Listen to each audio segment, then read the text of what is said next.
Okay.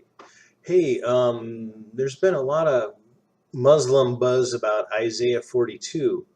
They're saying that it predicts Muhammad and that it's describing Muhammad and everything. Well, today we're going to have a look at Isaiah 42, and we're going to look at Isaiah 42 and see what uh, you know what does the gospel say about Isaiah 42.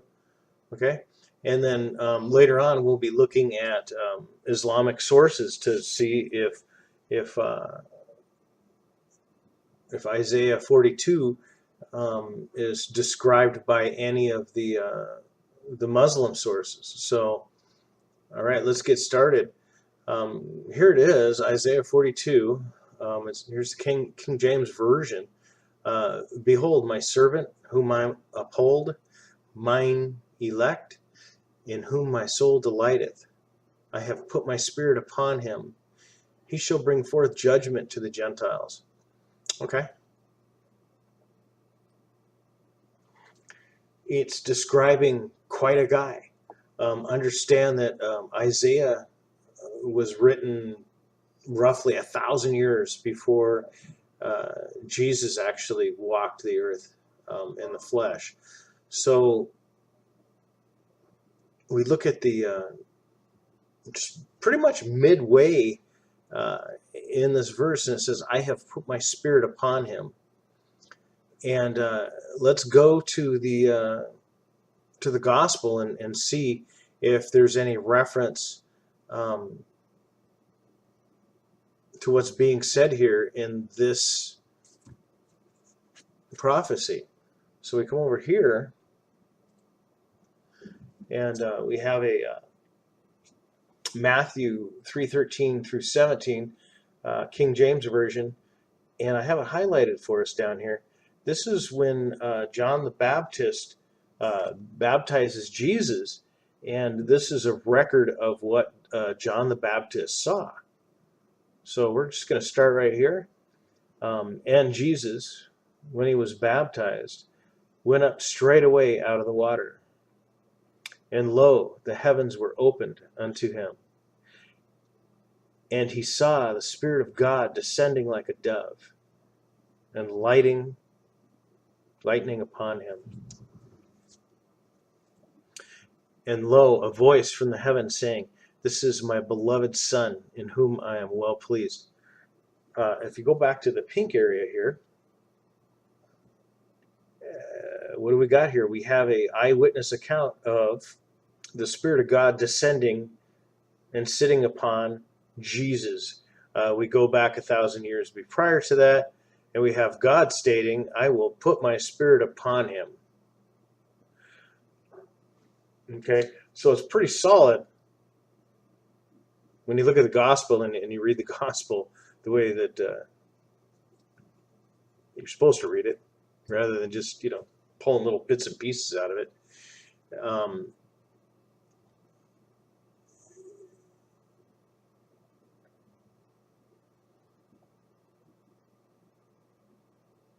okay, anyway, so here we go.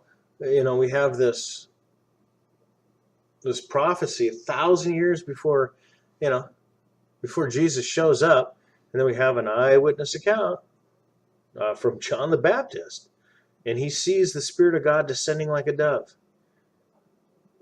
and lightning upon who? Upon Jesus. Okay, and then just below this, a voice from heaven saying, "This is my beloved Son, in whom I'm well pleased."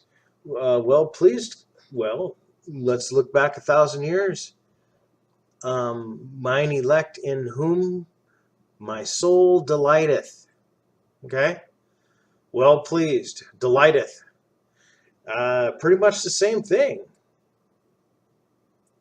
So there you have it from the biblical standpoint. We're going to take Isaiah 42 and we're going to go look amongst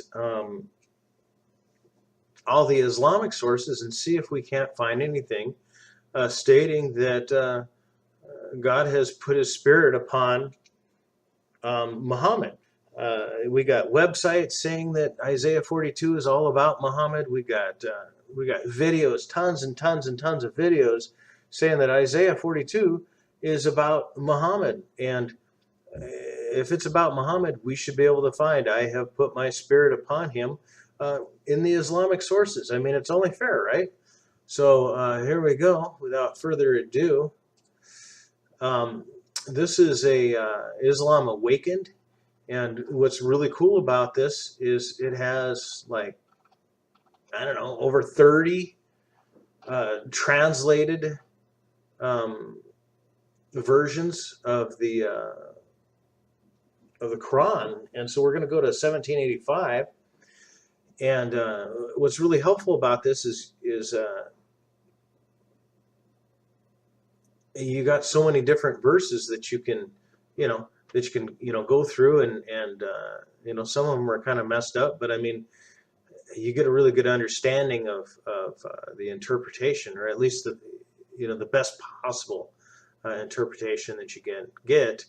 And right here, this one, because we're trying to find something that descends and sits upon Muhammad, okay, then they ask you about the Spirit. Well, the Spirit descends by the command of my Lord, but you have been given only a little bit of knowledge. Okay, we got the descending part, but we don't have anything, descending and resting on Muhammad like it says in Isaiah 42.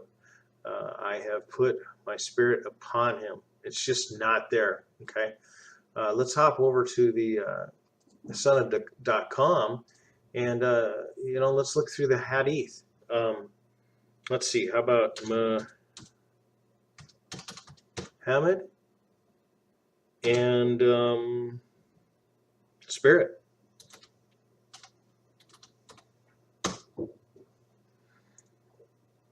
Okay. Again, here, look at this. We have we got Hadith almost saying the exact thing that that was being said in the Quran about the Spirit.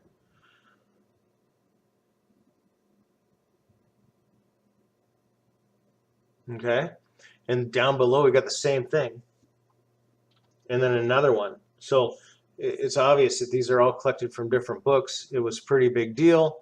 This information was passed around very, very rapidly.